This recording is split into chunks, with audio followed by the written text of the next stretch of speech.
First in the Northwest, this is King 5 Television.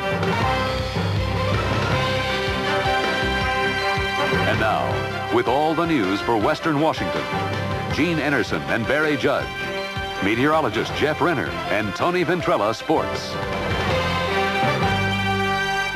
This is King 5 News at 11. Good evening. Our top story tonight, a warning for East Side neighbors scared by a recent rape. It comes after the assault of a teenager this week in Bellevue. King 5's Robin Kish joins us live from Bellevue with our top story. Robin? Gene, Barry, residents here at the Pines Apartments in the Crossroads section of Bellevue are double locking their doors tonight after a Crime Watch meeting with police where they were warned that they should lock their doors and stay safe so those who live here are protected from a rapist who's still on the loose.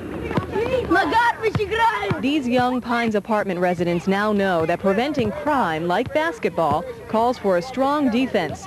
On Tuesday, a 14-year-old girl was raped in this complex while taking out the trash in her apartment. We just don't want you to be another victim. At this crowded community meeting, young and old were reminded what they can do to keep out of harm's way. That guy could be around. He can do it a second time if you're not safe. So what are you going to do to protect yourself? Keep all doors locked and kick the rocks out of the doors. Sean, do you remember how you felt? Kind of scared.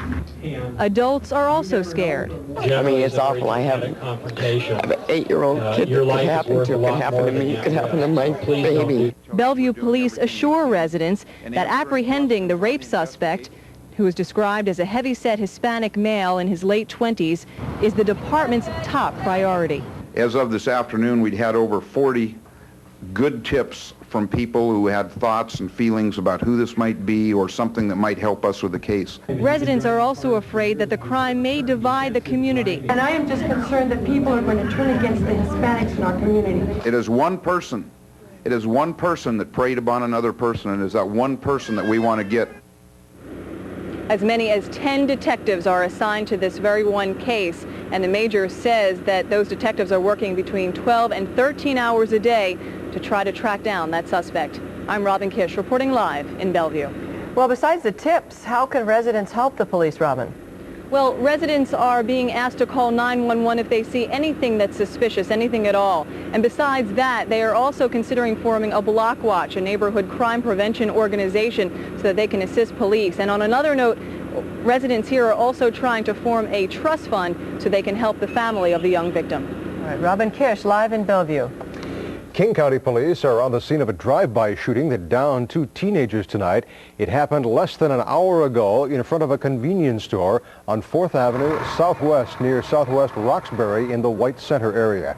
King County police say an older model white Chevy drove by and opened fire on a group of people in front of the store. Right now, the teenagers who were shot are being treated at Harborview Medical Center. The suspects are still at large. Tonight, first-degree murder charges have been filed against a 19-year-old for the brutal death of his former girlfriend. Police claim that Matthew Byron Wright confessed to a friend he had stabbed and strangled Audra Letness. I mean, I was with Matt every day, and she'd page him like 20 times a day, just wouldn't leave him alone. But he was starting just to live with that, you know? There wasn't no reason for him to kill her just because she was paging him so much. Friends of 19-year-old Matthew Byron Wright believe he's innocent, that he had nothing to do with the death of his former girlfriend, 16-year-old Audra Letness. The Shorewood High School student's body was found last week, severely beaten in this Richmond Beach park. Wednesday, police picked up Wright for the murder, even though they have few physical clues linking him to the death.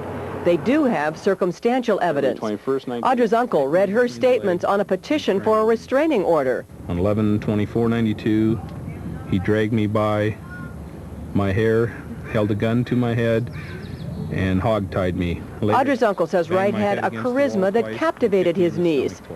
Experts say about a third of all relationships involving young women can get out of control, even abusive. School peer counselors say there's a lot of pressure to have a boyfriend or a girlfriend. I know a lot of people just get into a relationship because they don't want to date many people because that's bad, or they're, you know, a slut or whatever. So there is kind of a pressure to have a steady boyfriend or girlfriend. At the time of Audra's murder, Wright was awaiting trial for the third-degree rape of a 14-year-old girl from Richmond Beach. Court records also show Wright was charged with forgery of a check along with juvenile arrest for burglary, attempted robbery, assault, and theft. In other news tonight, downtown Tokyo has been jolted tonight by a strong earthquake causing high buildings to sway for several minutes. As yet, no word on damage or injuries. The earthquake registered a preliminary 5.2 on the Richter scale, and its epicenter was said to be in a largely rural area in southwestern Japan. Seismologists say tonight that a quake above 5 is considered very strong.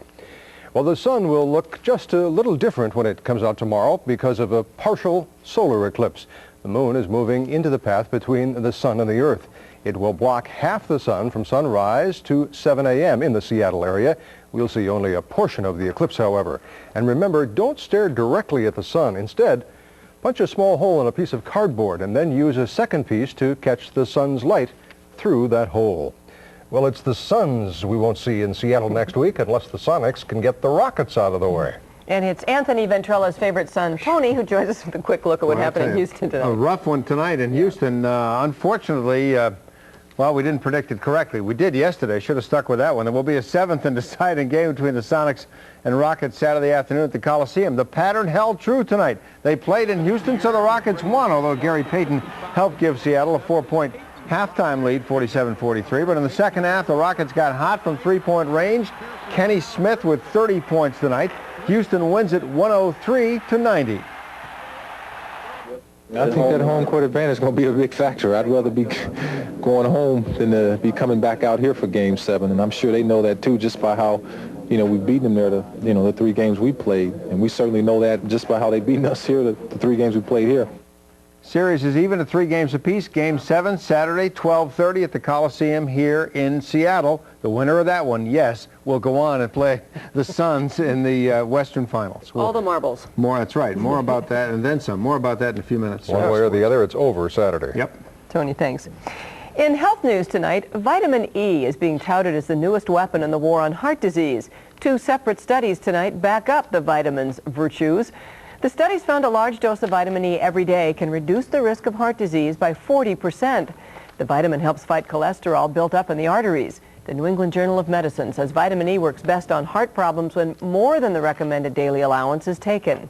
I've been interested in good nutrition and have taken vitamin E supplements, but I think I'll boost it up a little bit to keep my heart healthy now that it is. But the jury's still out on what the long-term effects of taking vitamin E in large doses really are. Next, a King 5 special investigation. Tonight, we're talking pension plans. I think the state pension system is kind of the dirty little secret of many legislators' careers. Find out what we've uncovered next, then later.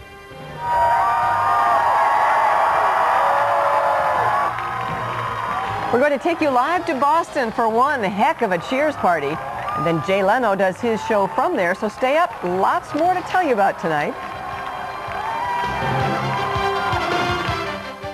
All over Puget Sound, they're asking for it by name. A new taste sensation, the Taco Time Chicken Caesar Salad. Tangy Caesar dressing, crisp romaine, and sautéed chicken breast with fresh Parmesan. Now that's a Caesar salad. Hail Caesar! Actually, the Caesar salad was invented in Mexico. Mexico? It's in the encyclopedia. Olé! The new Chicken Caesar Salad. Try it. Anytime, it's Taco Time.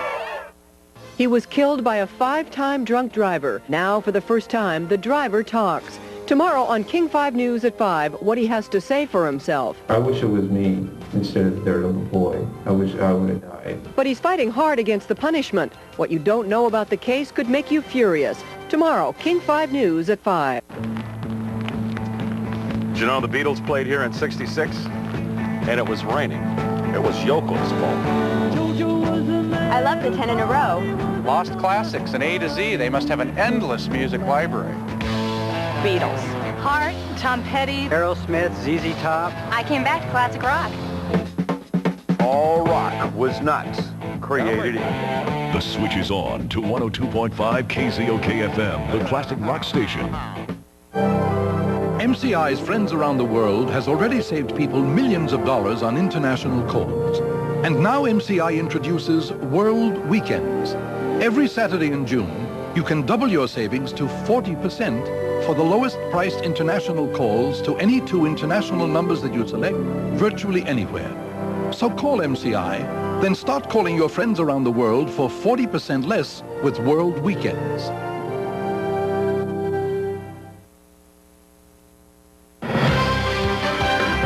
You're watching King 5 News with Gene Enersen.